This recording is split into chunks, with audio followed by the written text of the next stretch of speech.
বাটকু দেখি তোর বউয়ের পা কত লম্বা। এইটুকু। এবার দেখ আমার বউয়ের পা কত লম্বা। এবার দেখি তোর বউয়ের পায়ের পাতা কত লম্বা। মাত্র এইটুকু। এবার দেখ আমার বউয়ের পায়ের পাতা কত লম্বা। বাটকু দেখি তোর বউয়ের হাত কত লম্বা। আরে যা, মাত্র এইটুকু। এবার দেখ আমার বউয়ের হাত কত লম্বা। বাটকু এবার দেখি কার বউ বেশি লম্বা। মাত্র এইটুকু। এবার দেখ আমার বউ কত লম্বা, এক হাত বেশি লম্বা।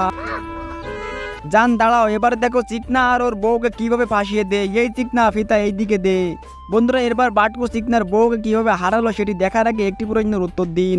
আপনার কাছে সামান্য কিছু টাকা নাকি মাকে বেশি প্রয়োজন? আমার মতো যারা যারা মাকে বেশি প্রয়োজন তারা ভিডিওতে লাইক করে চ্যানেলটি সাবস্ক্রাইব করে দিন আর কমেন্টে আই লাভ ইউ মা লিখে যাবেন। আসলে আমি দেখতে চাই কে কে টাকার চেয়ে মাকে বেশি ভালোবাসে। চিকনা এই দেখ আমার বউয়ের এইখানে কত মোটা। নে এবার তোর বউয়ের তা মাপ। এত কম।